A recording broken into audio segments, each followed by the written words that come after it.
do the sex.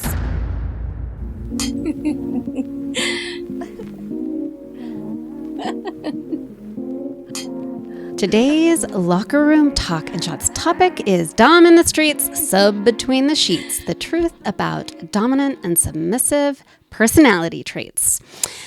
Listeners, you know I'm all about the Dom-Sub relationship, and I don't know how many times you guys have been through this, but I've thought I wanted one thing in a partner, a dominant person, a Dom. And I, spent years flipping through the dating apps, going out on dates with people who swore up and down they were dominant. And then we'd get together and I'm like, what in God's name is this? And over the course of the last couple of years of my life, I've had moments where I'm like, what in God's name am I? And I think a lot of us who are drawn to, in a sexual sense, the Dom-Sub relationship oftentimes find ourselves confused about what we are, what we want, why it's not working out. Well, lucky you and lucky me. I've got a guest here today who has really put in the time, effort, and research into defining, understanding, and explaining the Dom-Sub relationship and the people who identify themselves as dominant and submissive. And she is going to answer a lot of our questions, I'm confident. And my goal is that by the end of this podcast, you are going to have what I think is going to blow your mind. Truly. She published a book I'm going to be telling you about. I read it and my mind is blown.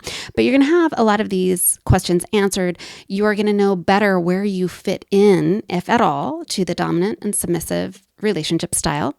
And hopefully you'll be better able to define what you are and who you're looking for.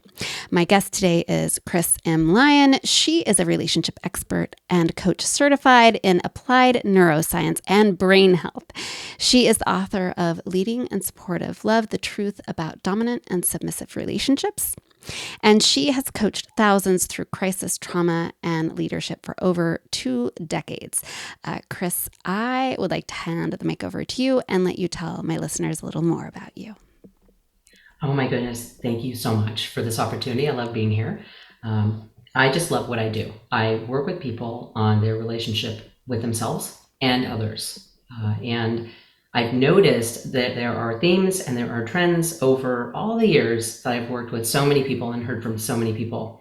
So I was really glad to be able to write this book and then recently put it on audio for more people to, learn from it and learn about themselves and their relationships. So very much about that. And I've been coaching clients and working with clients for a couple decades, almost a quarter of a century. I also am a board certified hypnotist. So that's fun to mix that in there with that too. So she did mention this book is on Audible, audio, so you can download it and listen to it. And I want to highly recommend it to anyone who is curious about the Dom-Sub relationship style, dynamic, etc. I will, of course, put a link to that at the end of the podcast in, the notes below. But, I've got tons of questions and we don't have enough time to get through them all. So, let's cheers and let's raise our glasses. I'm ready to enjoy a drink and talk about dominant and submissive folks. Mm-hmm. All right. We got a lot to go through. So let's dive right in. So first of all, I read your book. You did your own research, a lot of your own research on the dominant and submissive relationship style. So where I'd like to start this conversation is with your definition of the dominant and submissive relationship. Yes, and this would be the long-term committed relationship. So, because people see it in a couple of different ways. So I would say that it is a long-term committed relationship. The dynamic is of a leader and a follower. I think that'd be probably the best way to describe it for most people. And in your book, you don't frame it, you change what you call each person in the relationship from dominant and submissive to leading and supportive. Yes. Can I ask you why you made that change? That's an interesting story. I wanted to include everyone who is, I call it a relationship orientation. So if you're a dominant or submissive partner, that is your relationship orientation. And that's regardless of your lifestyle or what kind of sex you're into, what kind of kink you're into. It really is just who you are. So I wanted to include everyone. So in the survey that I did, I asked people, what do you think? What terms should we use? And I gave them some choices. And they voted for leading and supportive. Not that I'm trying to change it. I think it's great. I call it dominant and submissive, and that's more what the mainstream looks at. But my point was to point it out as a relationship. It's that I'm talking about a relationship. So leading and supportive can fit everyone who is dominant, submissive, or who's vanilla and doesn't see themselves as in that way. Also, those terms could have negative connotations for some people, unfortunately. I wish they didn't. So the people who I polled, which were a few hundred people, they decided on that terminology, and I use that in the book. But in my own teaching and talking with people, I mostly use dominant and submissive. Right. So to clarify for my listeners, a couple of things. First of all, Chris herself has done a lot of research on this topic. You put out, and I just was reading the book, so it was hundreds of people. You did a survey, you polled yourself about this lifestyle. Yes. Beyond that, the research you did and people you talked to and so on and so forth to kind of come up with this sort of guide that you've put together for dominant and submissive relationships. So listener, this isn't just about sex. It's not just about how you bang, and we will touch on that a little bit later. But why I found this book so curious and interesting to me is I wonder how many of us try to the only way we think about the dom sub relationship is like sexually. And we run into road bumps there. And perhaps by broadening our definition and trying to understand how it could be also exist in a relationship style, it might make finding that perfect partner a little bit easier. So Chris is going to talk to us about it on that broader level of an actual full-time relationship style. Now, this isn't about kink or sex. This is about intimacy, building a life together, correct? Yes, and that makes the kink and sex better. Right, right. So that is the definition. And can you talk just a little bit about how that type of relationship looks from a day-to-day basis? Like when people are like, wait a second, what does that mean? Is it a guy like bossing a woman around? Or, can you clarify this a little bit for listeners? Well, I think it's a great question. Part of the research that I did was that I have lived as a dominant, submissive, like DS partner. I've lived as one of those partners actively every single day of my adult life. I never have not been actively that partner type in a relationship. And I've also worked with clients over many years as well that were either a dominant or a submissive partner. And they may not have realized it, and they came to the realization that, yes, that's me. So there's that, plus the poll that I took, the survey, and plus all the research that I did for so many years. And I feel like day to day, it really depends on the individuals, right? But it really is in the relationship, there is someone who is leading as the relationship goes along. They say in my book, I say it's like a captain and first mate. They're both working on the voyage together as a team. And so there's someone who is leading and there's someone who is supportive. They're both supportive, but the supportive partner who's following. And this doesn't mean that the leader has the best communication. Sometimes they don't. Doesn't mean that the leader always knows how to lead and doesn't need to learn more. But really, it's someone who feels safe and feels valued to be the leader and make the decisions and do the guiding. And the other person feels loved and safe to have that structure, to get that direction, to be able to have that to work with. They're both in service to each other. So it's a little bothersome when I find that a lot of dominants, or people say they're dominant, are all about their partner serving them. And if you look at a lot of these books, which there's a lot of great books about the dynamic out there, and they're about a lot of specific lifestyles. There are a lot of books out there on disciplining and training the submissive partner.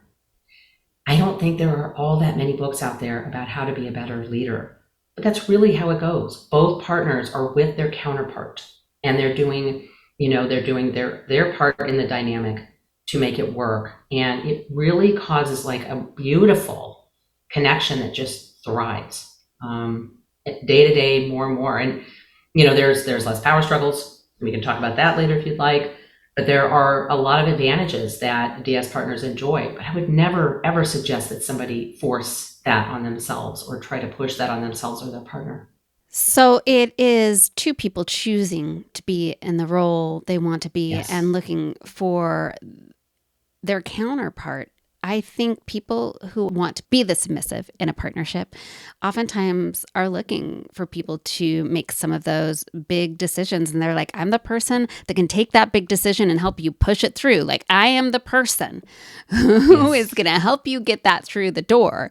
But you're going to tell me where to go, and then I'm going to run with it with all my skills. And I can see how that would just be such a stress relieving place to be like, you give me a direction, now I just take my tools and I show you what I can do to like make this a success. Yes, if your relationship orientation is that of a submissive partner, you've just summed it up so well. That's what they want. That's what helps them get things done. That's what helps them feel loved and connected. Having that kind of structure. And I can tell you that I've learned more about this relationship and this dynamic from submissive partners than anyone else by far. In fact, I've learned more in my life from submissive partners than anyone else by far. In fact, submissive partners are some of the greatest, most amazing, powerful leaders in the world. Right. And then, you know what? A lot of times they're go-getters, they're decision makers, they're leaders.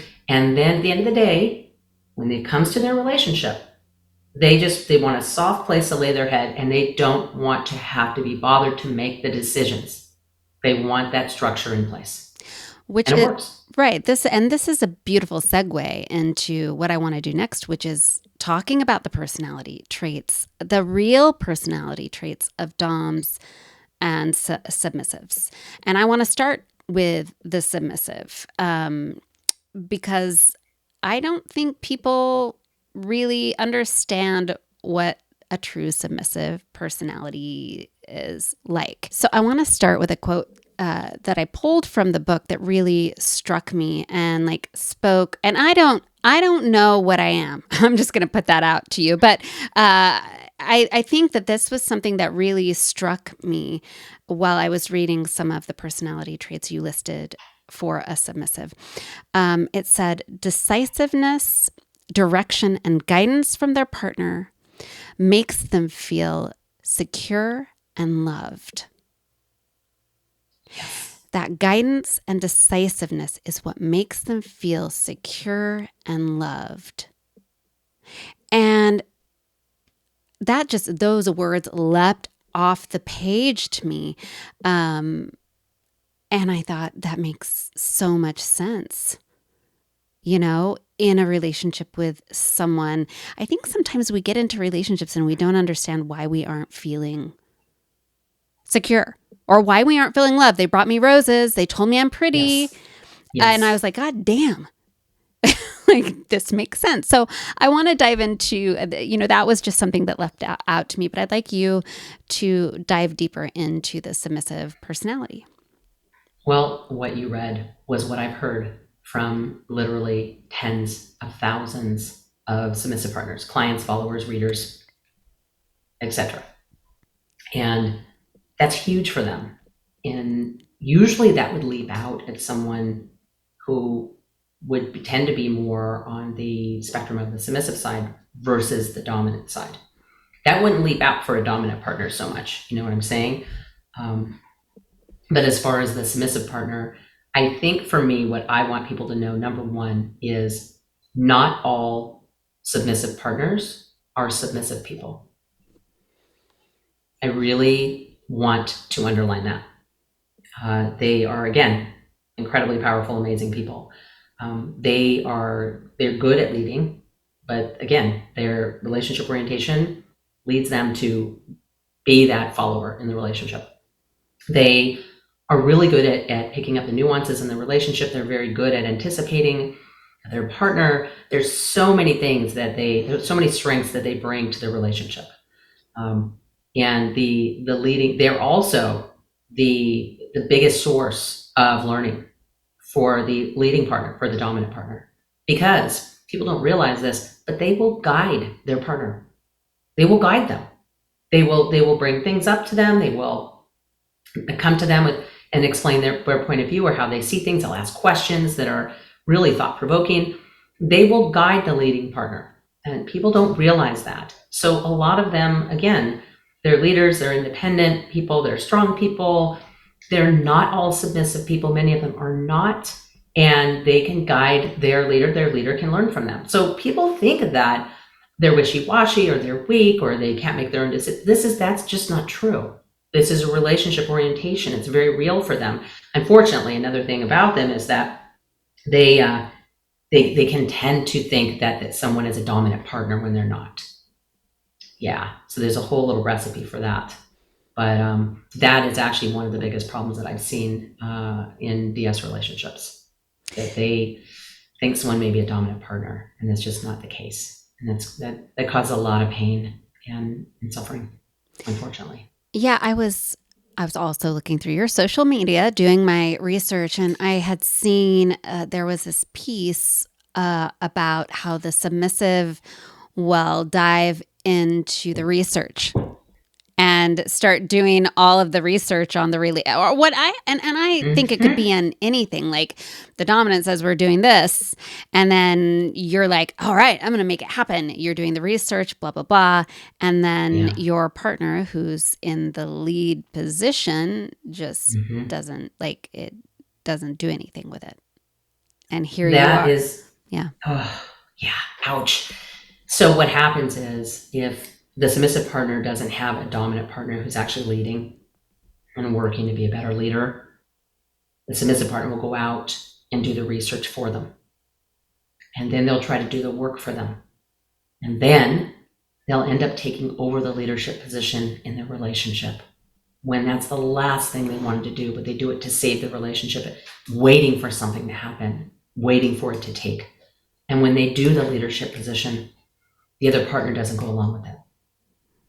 So it's very painful. That's why I warn people about your vetting, making sure that your partner is a dominant partner, because a lot of times a submissive partner has to end up taking over. And that's just, it's heartbreaking to see that. So, yeah. Yeah, it would make sense. I think I have a very dominant personality. I definitely do. And I also am someone who, obviously I've led a lot of things in my professional life and stuff like that. And so I could see how easily, even though I think when it comes to intimate relationships, for sure, I have a strong preference to be in the sub role. It's easy then, if things aren't going the way you want them to be like, all right, but I also have all of the skills that it takes to push something along, which then suddenly you're in the leading role, right? Then you're like, oh, I'm just being a dom again. Yeah, bummer. That's interesting. So some of the most surprising traits of a sub are that they tend to be leaders naturally in other areas of their life. And powerful people, decision makers, but they're looking for love and to experience love and security with a partner who's willing to, when it comes to your personal life, kind of take the lead and give them a break there. So That's interesting. Well, then what does the dominant personality tend to be? Well, people are surprised about this too. Dominant partners, I have found to be, a lot of them are sensitive people. They're sensitive people, they're very private, and they question themselves a lot. They have they're very conscientious people. They're looking out for their partner and their family, them and theirs, to look out for them and protect them. But they do second guess themselves. They can be hard on themselves. They are very sensitive. They can get their feelings hurt. And again, they are much more private people, and especially about their relationship. You'll find that when you see people really flashing their relationship and just going on about it, effusively, a lot of times it's the submissive partner, and the dominant partner is being pretty quiet about it. So it's interesting because a lot of dominant partners really aren't so much about showboating as much, and a lot of times, they're not domineering. And a lot of times in their lives, they're good followers. They respect leadership. So there's that. Not saying that they aren't leaders in other areas of their lives, because some of them are. But I think they respect the structure and are able to work as a team player. They don't need to always be the boss. They don't need to be domineering.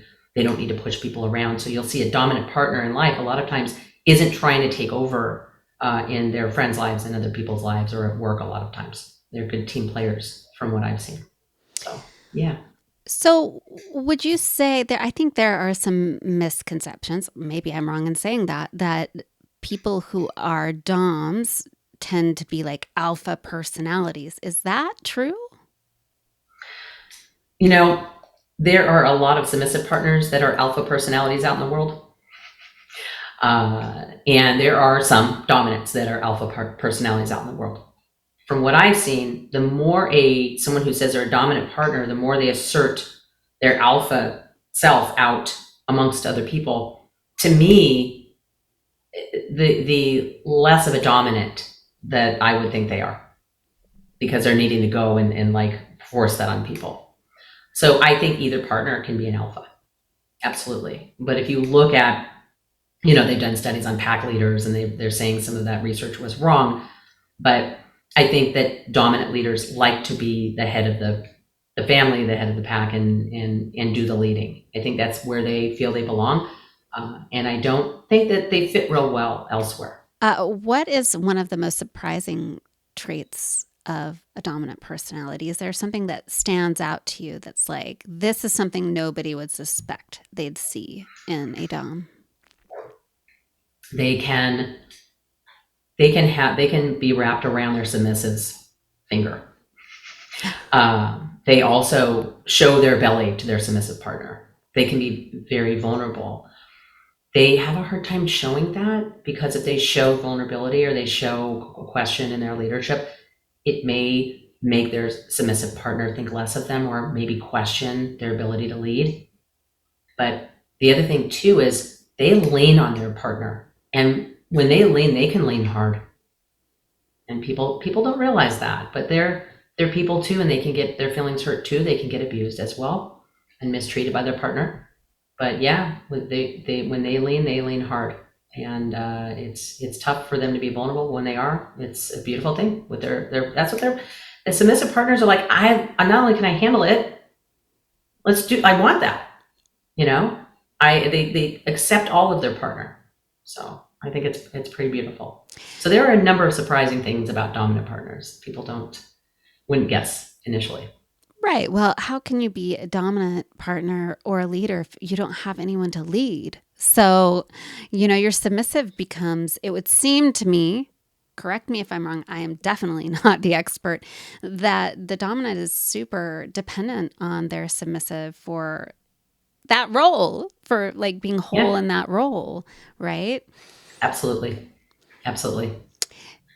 So now we have sort of a framework of what the different personality traits are for dominant and submissive people. I think the next logical place to go is what if someone's like, okay, now I know that, how do I know if I want to be in a dominant and submissive relationship? What are some of the perks to being, and this is within your personal life, folks. This means you've come together with somebody and you've decided, hey, as we build our life together, I kind of want you in this position and I want to be in this position. And you have agreed, both of you, that's the way it's going to go. Now, understand, in any relationship, and you mentioned this in your book, there is either said or unsaid a choosing of roles, right? And I would argue most often people aren't even mapping that out. People aren't having a verbal communication about what is my role in this relationship? What is yours? And I am imagining after reading this book, which I hadn't thought about this at all before, because I've certainly never sat down with a long-term partner and discussed our role. That's probably the cause of a lot of issues in relationships. Nobody knows who's doing what. Could be. Right. So this is an agreement with clear roles. Let's talk about all of the benefits to entering into this kind of relationship. Well, it's beneficial if you are that partner type. If you're not that partner type, not so beneficial. So, and this is like the kind of partner that someone is, regardless of like religious beliefs or any kind of early indoctrination. This is really their natural inclination as a partner. So the benefits are great. You know, when you find your counterpart, it's a good fit. There is a closeness that's hard to describe. There's an understanding. And the reason there's such this closeness and this understanding in this way between the two people is that they're generally in healthy relationships that are dominant submissive. There is less of a power struggle. Someone's not questioning the other. They're not trying to take over a certain role or responsibility. And you're right. A lot of times this happens without people really going over it and talking about it. They just find somebody that feels like their counterpart. The other person is great, and just there's this organic development of the relationship, and both partners are loving what they're getting from the other one and the role that they're in, what they're able to give. They love it.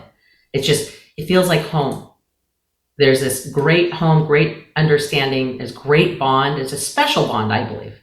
And then the power struggles they're not an issue like they would be in another relationship. So there's more of I believe there's more of and people say, I need more structure. And some people say, I don't want as much structure in the relationship. But there's more of an automatic knowing of where you're supposed to go and what you're supposed to be doing. And if you're supposed to be checking in or any of that. If you have a dominant partner that would like a submissive partner to behave a certain way in public, right? And they say a couple of those things to their submissive partner, a lot of times the submissive partner is going to be like, great, that'll make us feel more connected. And, I'm looking forward to it. A lot of times submissive partners come to the dominant partner and say, I'd like to ask if I can go to the restroom when we're out in public. If you can let me know, you can give me permission, and I'd like that to happen. Some people don't care about that. There are other things about ordering food and all kinds of cool stuff you can come up with, right? That keeps both in their place with each other. So you know how people in relationships get out of their place with the other one and they get out of that connectedness with the other? The structure that a DS couple has by nature keeps them in that space of the partner type that they are, serving the other one in the way that they do. It's hard to put into words, but it's a pretty easy dynamic once you have two that, someone who's really a dominant, someone who's really submissive. It comes pretty naturally. And I think people are surprised about it. I think people may seem a little strange to some people, but I think it's fantastic.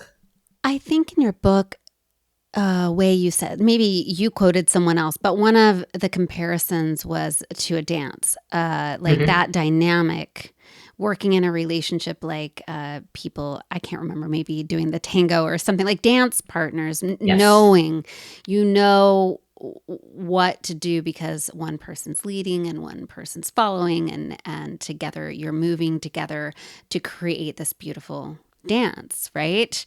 Yes. And the minute, the person following starts trying to lead or vice versa, you got a shit show on your hand, right? Like no longer are you creating a beautiful dance. Someone's toes are getting stepped on, or you're disconnecting from each other. Yes. Yeah. Think about it. Have you ever tried to learn how to dance with somebody who, if you wanted to be led, they couldn't lead, or if you're trying to lead, they're not following? It's it's a shit show. It doesn't look so good on the dance floor, but you're right. It disconnects. It does, and it's awkward. It doesn't have so much of a fit, but boy, is there wonderful flow when it's matched up. And you see people doing this. You see in people who are dancing together, professional dancers or experienced ones, they already know who will lead and who will follow, and it's beautiful, and there's really no way to do it except for having both partners be clear on who they are to the other one. Yeah. And that does sound nice. I think when I look at the struggles I've had in relationships throughout my life, it's, the lack of clarity around, or, even not knowing, sometimes you disconnect from your partner and you're like, I don't even know why, right? But you didn't really know what was making it work in the first place, what your role was, right? So in this relationship style, it is clear. So something we should have mentioned up front, and we did not, but we will do it now, is this is not these roles are not gender dependent, right? Can we clarify that for listeners? This is not like the man is always the dom. I mean, it goes for all genders, all sexualities. 100%. Yes. Okay. Absolutely. That's what I'm saying, is that a lot of times people say, the man should lead. And I know some people believe that, and I'm not going to fight about it. But then there are men who are really good at following in the relationship. That's what they want. And then there's so much shame associated with that because of what people are telling them. And that's unfortunate. And the same thing with women who are leaders, who are dominants. It's unfortunate. It's a relationship orientation, and whatever kind of gender or what area of life you're in, or if you're vanilla or kinky or any of that, it's still your relationship orientation. And I urge people to honor that. Relationship orientation. I like that. What are some of the drawbacks to being in a dominant submissive relationship? The drawbacks from a relationship that actually has a dominant and submissive partner.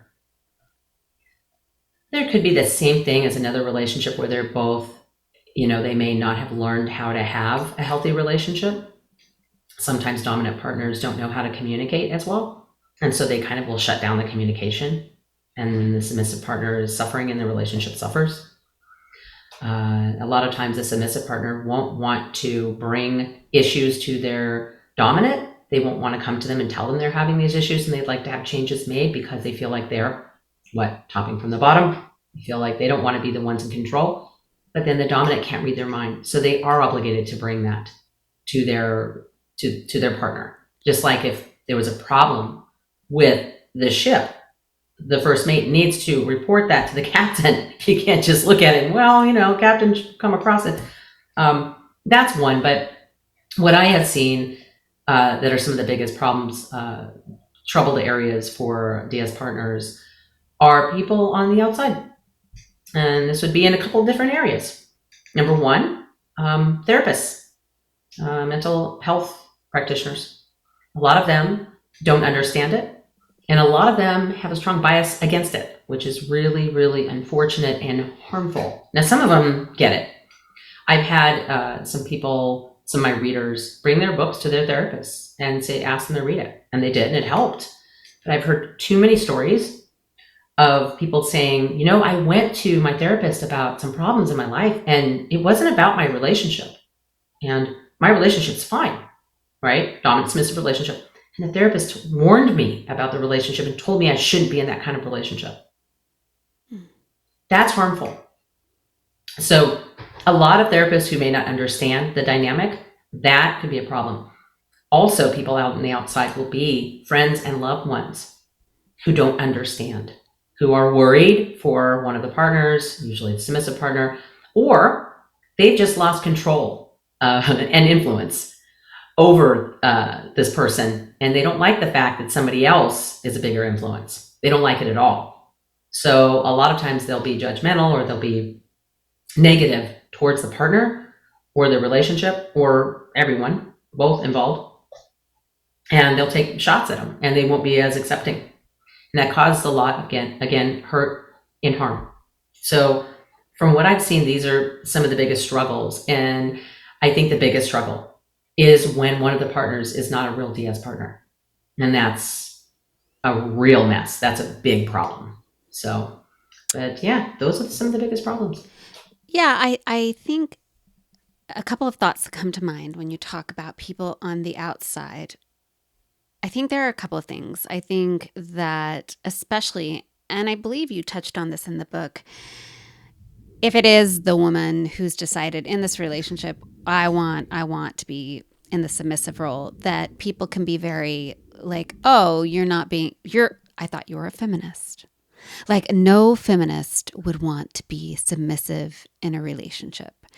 And so people will make that woman feel bad, or like, and then I can imagine you'd also have questions within yourself like, oh my God, I am a feminist, but I don't really, I really want to, in my relationship, have my partner lead, Mm-hmm. What are your thoughts around that? Well, I think it's unfortunate because if you're a feminist, like the definition of being a feminist isn't telling other people how to have their relationships. So if you're seeing a woman who's happy in their relationship and they feel loved, to me, I think you'd want to celebrate that. And that'd be something that we appreciate seeing. So I always have to look at where the other person's coming from when they're having a problem with the relationship. It's usually the problem within themselves and not the real relationship. And also with men too, oh, you're supposed to be leading, you're supposed to be making the decisions. I believe that most households in the world are run by women, that people are just quiet about it. And a lot of women and men try to make it look otherwise so they are accepted by society. It makes them feel safer to act like the man's in charge. Now, I know a lot of households, the men are in charge. I get it. But I've just seen too much and heard too much to know that there are an awful lot of women out there leading and making it look like the man's leading the household. I think anyone, whoever the best leader, should be it. So I don't have any bias either way with that. But I just think that people shouldn't be judging any gender at all for being either type of partner. A lot of people can shame dominance. I've seen family members shame dominant partners, and some of them because they're women. So that's just very unfortunate. And that's why you have to work really hard not to let some of the outside influences affect your relationship, and make sure that you're really holding close the good influences for you. Mm-hmm. But I wrote this book to help people understand.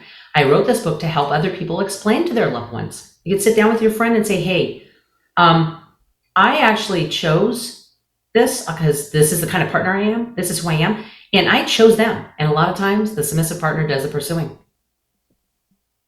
Oh, I chose them. Yeah. Yeah. Yeah, for sure. Right. So I chose them. They didn't force it. I chose them. And I chose this, and I'm happy with it. And I'd like you to respect that. Even if you don't fully understand it, even if you don't accept it with open arms, I'd like you to respect it. And guess what? I'll do the same for you for your relationship. Right. I think that the problem is there's a lot of stigma that come with each role, right? People see dominance as this one kind of personality and subs as this other, as opposed to seeing the beauty in both roles, the strengths and weaknesses in both roles. And they're two people that find each other and they fit like a little puzzle piece or little Lego, right? It's like the things that you need, I've got, the things I need, you've got, and we click together, and both roles are powerful and important and vital to healthy relationship, right? And certainly either role can be abused, correct? I think that you also talk about that a bit as well. Yes, and I've seen an awful lot of that as well. But yeah, when they fit like that, it's beautiful. And I wish people wouldn't judge it. I wanted more people to understand the dynamic, and I want people to understand it's more mainstream than you think. I talk about celebrities that are dominant submissive partners. I have a bunch of vanilla clients who are dominant submissive partners, even to the point of some of them are almost like master slave relationships or owned and owned relationships. And they don't even think that way. but that's how they're doing it. Similar to what people do when they're in those lifestyles. It's crazy that people would be sitting in judgment of that, and people would be looking at it saying, okay, it's bad because it's not what I'm doing. But a lot of people look at it and say, wow, I wish I had that. So I'm kind of pissed that they have it, and we really can't do much about that, except distance ourselves from those kinds of people. But I think and I appreciate what you're doing here, because I think there is definitely some dialogue to be had on this topic to help bring people more into understanding. Because if you're not a DS partner, you have people in your life that you love who are. Yeah. All right. Let's talk about the sex. You mentioned earlier, we're at that point in the podcast. And unusually, like, this whole podcast sometimes can just be sex. But now we're getting to the sex part, because I really think this is the primer for, the icing on the cake. So you mentioned that, well, first of all, let's make it clear. Not all Dom sub relationship orientations, right? That's what we're calling it, turn into kinky Dom subs stuff in the bedroom. Not all of them do. That is true. Do they more often than not do that in the bedroom? Do you know? Did you get any stats on that out of curiosity? I've heard a lot. Like I said, there are an awful lot of vanilla people who are very happy dominant and submissive partners in relationships or outside relationships. They just are not interested in anything going to those levels at all. Whatever. Of course, I know. Yeah, I know, right? Like, all right, whatever. Lame. I know, you're like, well, that's fine. But of course, I know that there are a ton of people who are kinky and are into this kind of like awesome, these intense experiences with their partner, right? That some people will never unfortunately experience. There are many, many, many of them who are DS partners. Absolutely. And the dynamic is interesting, because yes, the dominant is still in control, but it doesn't mean that the submissive partner can't be more sexually aggressive. Right. I mean, so when you got to the sex portion, I did not skip forward. I was very proud of myself. I waited to get there. Of the book, there were some kind of interesting things that you shared, and one of them was that sometimes it's the sub that's like, hey, let's do it. And so you did say at the beginning that you felt like this dynamic could like add extra spice to the kink relationship. Do you want to share? Oh, of course I can. Because you take these beautiful dynamics between these two people where they have this amazing connection, right? And the relationship thrives the more that they honor the structure of the relationship. And even if they honor the changes they make to it that are exciting, then you take that to an intimate side, you take that into the bedroom, there are all kinds of things you can do. Even if the submissive partner is the more creative one, because they can talk to their dominant partner about what they maybe would like to try, or, hey, have you ever thought of it? That happens so much. Sometimes the submissive partner is more creative. Sometimes the dominant partner is, either way. But they're able to have this communication because they have this safety, right, and security. And then they take that for this amazing sexual life and intensity. And it's great because nobody's really threatened. They're not really threatened because they both know who they are to each other and the roles they play, right? And so they come from that place, and it doesn't really change much. So do they tend to keep the role that they're in the relationship through to sex, or does it sometimes switch and like the dom plays a sub role for a little bit in bed? Well, as far as kink is concerned, it just depends what someone's kink is, right? You could have a dominant saying, hey, I always wanted a submissive to try this on me, or whatever, right? I believe that for the most part in the kinky life of dominant submissive partners, that the dominant remains in control and that they're making the decisions anyway, even if they're on the bottom. And yes, I mean, let's get into it. And like, I didn't write about these details in the all of these things in the book about sex. I did mention it, but I really didn't go into detail about it on purpose because I wanted the book to be specifically or mostly about the relationship itself and the foundation of the relationship. But you could have the most wild, freaky submissive that's completely all over the dominant, like aggressively, and have like a good old time for both. But again, they're still the submissive partner and the other one's still the dominant. And nobody feels like that has changed. It's just, it's sexual energy they're using.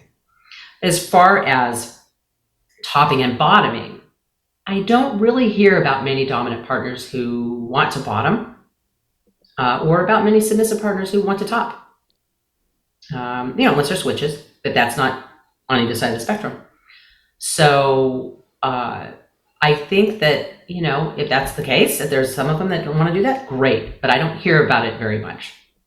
I think they kind of stay. I think the dominants are often the tops from what I'm talking with people about it, and the submissives like to be the bottoms. It doesn't mean that, again, that the dominant can't receive sexually and that submissive can't be giving sexually. I mean, that's just submissive partners. I mean, come on, they're not shy and they're not weak. So, and the thing about submissive partners is they know what they want and they go after it. Yeah, I think that's surprising. I think a lot of people think of submissives as being like shy and weak, and that's even how they're portrayed a lot in media. True. And I don't see that a lot with people that I know that want that role. So I just think that whatever people are going to do in their relationship, whatever's going to work for them, they're going to do it. If the dominant's the dominant, they're going to remain the dominant. If the submissive is submissive, they're going to remain the submissive. And that's what they're both going to want, and they're each going to want. And many of them, I've heard many stories, they have a good old freaky time, and they do it their way. And we love that. We celebrate that. Yeah, for sure. Now, I guess the way to sum this up is, for listeners and myself, what is a good way to start telling what you are yourself, and maybe when you're eyeing someone else? Like, hey, what might you they and I be? could probably do, we could probably do a whole hour on vetting. I mean, wow. There's so much to say. There's so much that goes wrong. And it's crazy. The biggest problem for submissive partners is they see someone who they think is confident and knows what they want. And they, because of their relationship orientation, they unconsciously and often consciously feel that this is a dominant. This is for me. Even if they don't identify as a submissive partner, which I've seen that a lot too. And, because they don't really know about it, right? But I've seen this. And then later on, it ends up that the person is just selfish and domineering. Okay? They seem confident, know what they want, they'd be a great leader. No, they were selfish and domineering, and the submissive partner ends up being the parent, or, getting into the leadership position. It's horrible, and I've seen families that are hurt by this, that are just devastated, shattered from it. I've seen people that go through this for 10, 20, 30 years, not having realized what the problem is. So vetting is very, very important. Just because you're attracted to someone doesn't mean that they know how to be a leader in the relationship, or they even want to be. Then you have the submissives that get attracted to someone if they think are a leader, and that person ends up being, this is a surprise, this is a little curve. They end up being a submissive partner. They're trying to please their partner and trying to act like the leader. And they don't do the greatest job because it doesn't come naturally. And it doesn't make them happy. It's a submissive faking being dominant. Is that what you're saying? Because the other submissive chose them to, the submissive partner is like, oh, you're going to be, and I'm going to hold you to all these things. I had a client that literally told me after 15 years of marriage, I think it was 15 or more, my husband told me, I never wanted to do that.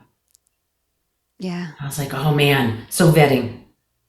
You've got to have the conversations. You can't just guess. And another important thing about vetting is that if you're a submissive partner and you're looking for a dominant partner, and you have somebody that you're talking to or messaging, don't message like you're in a relationship. Just don't do that. It's just, there's so many reasons, and I could talk on that forever too. But if you're talking or messaging and the other person's telling you, hey, send me these kind of pictures, call me this title, do this for me. When we meet, you're going to do this and this and that. They're either a predator or they're highly uneducated and not a leader in the relationship. Because What real dominants do, for the most part, a dominant will be asking questions and sitting back and listening for the answers and seeing if this is really a fit for them as a commitment that they need to step into as the leader. It's a commitment. So they're kind of seeing if that's a fit. If the people are already telling you what to do ahead of time, that's not being a leader in the relationship. They don't have a right to that.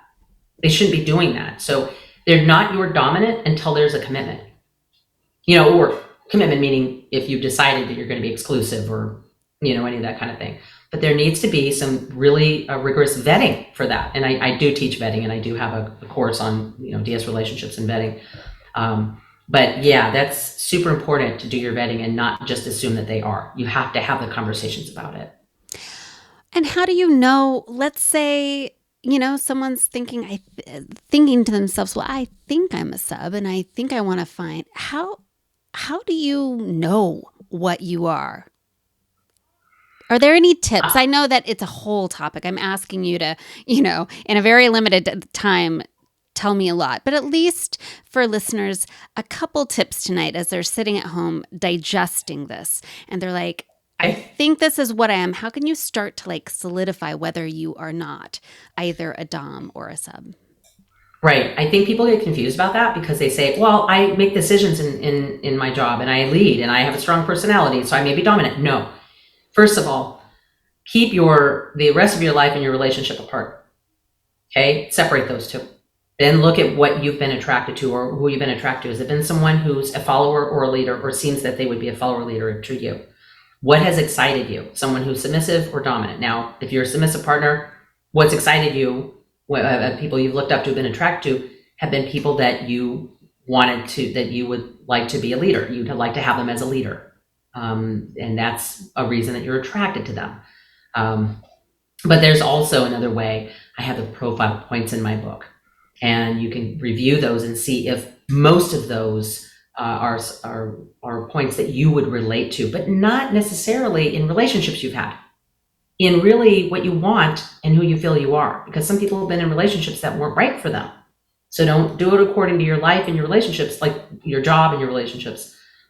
Look at the profile points according to really who you are and what you want and how you really naturally are. There's that. And then also I have a little hack. It's kind of fun. It's what I will ask someone who I'm thinking maybe it's been a DS partner, and I've done this with clients. And I said, okay, well, imagine that someone that you're dating or somebody you're serious with or your partner or whatever calls you up and says, look, I want you to be ready by 6:00, get all dressed up, ready to go. We're going out. We're going to have a great time. I'll take care of everything. We're going to have a blast. Okay.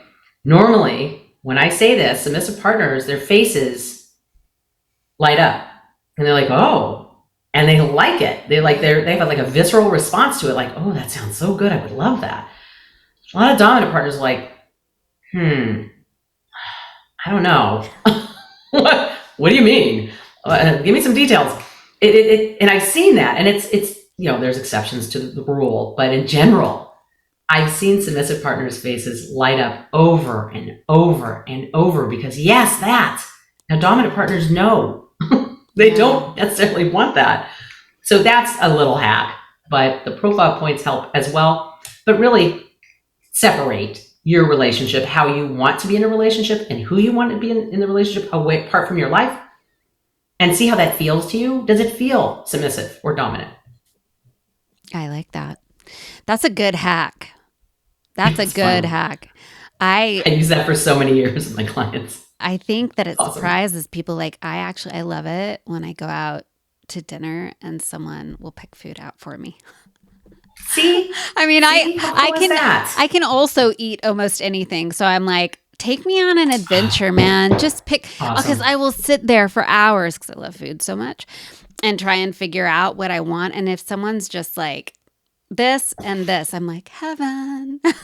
That. And I have heard that 50,000 times from submissive partners. Yeah. They're like, I love that. I want you to choose for me. It means so much that they don't have to worry about making those bullshit decisions. They don't want to. They don't want to be bothered.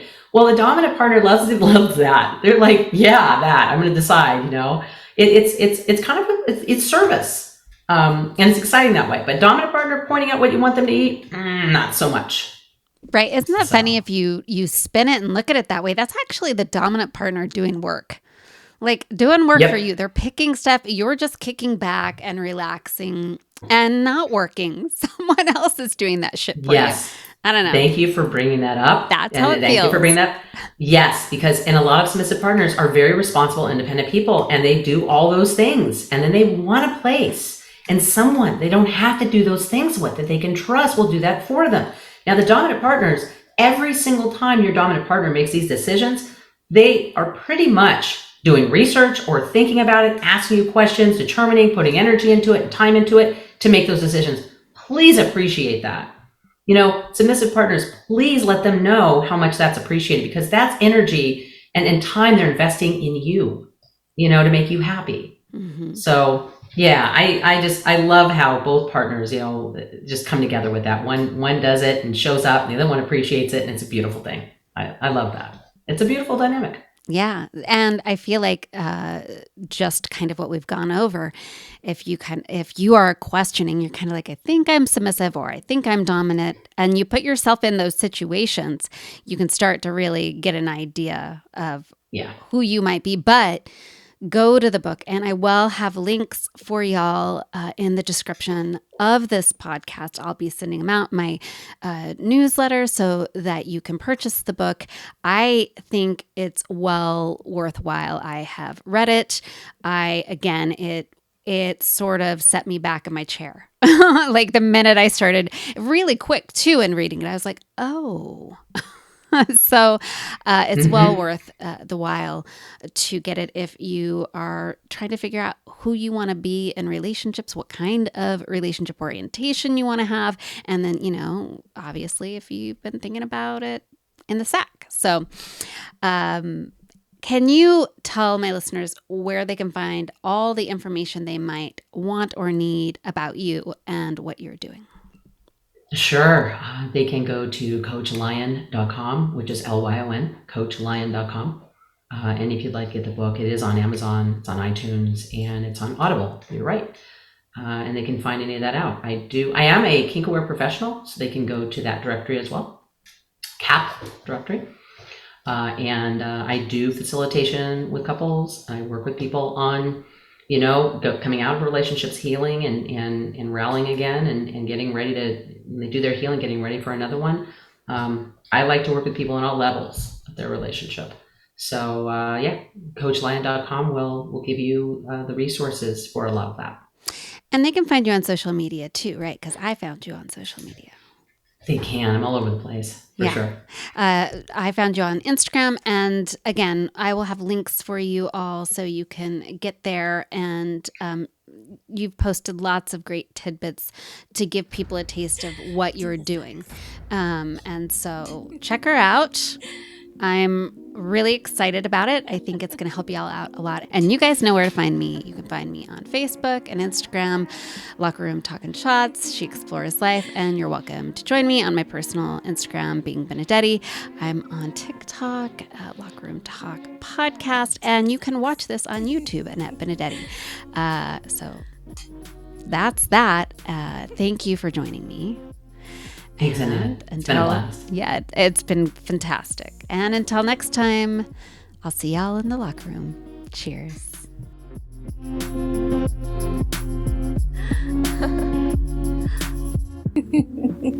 loop.